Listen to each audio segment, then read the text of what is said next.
Today my heart is heavy as I'm saying goodbye to a friend, a father to many, a great man, Geri Keller. For those who knew him and loved him, I hope these words of mine will trigger some memories and give comfort in this time of mourning. I know I won't give justice to who Geri Keller was, but this is just my small contribution to honor him and describe who he was to me. I met Geri for the first time when I was in my early 20s. I was part of a young and growing church movement that Geri and his wife Lilo helped to mentor.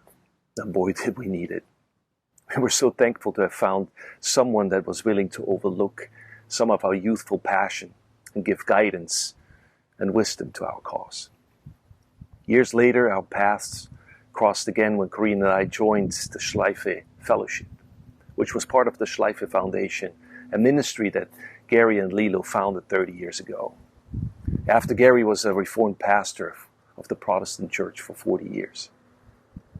We were so grateful to be able to be a part of their family, and a few years later I was fortunate enough to get hired as the youth pastor in that ministry. A position I held until we moved to America. And even after we left, I stayed in touch with Geri by email, by text messages, voice messages. Each time I went back to Switzerland, I made sure to seek him out and to spend some time with him. Whether we met for coffee or had a meal, and each time he listened as I shared my heart. And each time we laughed and we cried. These were precious moments and fond memories. Geri was a humble and kind man with big hands, not threatening at all, but comforting. His whole demeanor was peaceful. He carried presence, God's presence, that is. You felt it when he was in the room, and he made sure to seek you out and talk to you for a quick hello or a chat, and he listened. And at the end, as it was his habit, his staple, he gave you a hit like this on the chest. And even in his old age, he had still so much strength, you felt his hit or blow. Once a friend of mine, a builder and carpenter, who was in good shape, was hit so hard by Geri, not intentionally, and he accidentally broke one or two of his ribs. That's how much strength the man had. His hit was nothing else, that bounce or that jab was nothing else than a sign of love, of approval. I see you. I hear you. I feel you. I'm here for you. And go in peace. He loved to go on walks in the woods, and he was in good shape. I remember going with him up a mountain, and I had to really keep up with him because he had long legs and stride, and he was in good shape. I never forget that time. It was a very special moment in my life. When I ran the internship program, Geri made sure to come with us to the excursions that we planned to the Flüri Rampft, which is a central part of Switzerland where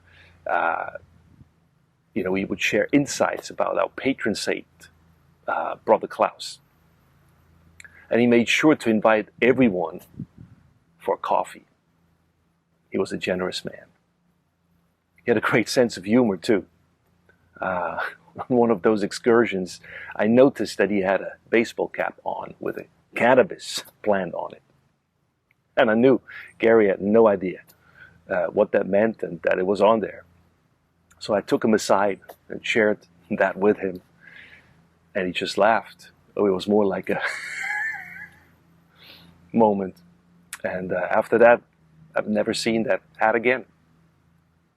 He was a great speaker, a great preacher, a great teacher. His sermons were insightful, down to earth, deep and funny.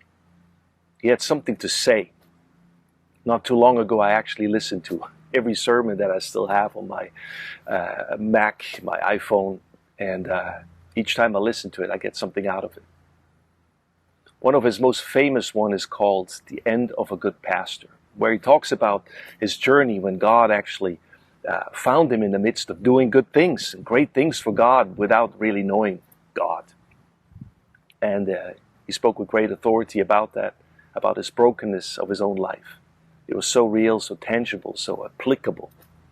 He was an honest man, to the degree that only he was able to get away with things that, saying things as they were, without you feeling offended. And because you knew he loved you. He was such a great encourager, a great leader, and a father to so many, and a friend. The last time I saw Geri was last summer. I ran into him accidentally while I met with my friend Andreas, his son. He was out and about with a walker, but still had drive despite his old age. And he wanted to go out about, go for a walkabout. He gave me a hit with his fist to my chest and an encouraging word. I will miss those hits.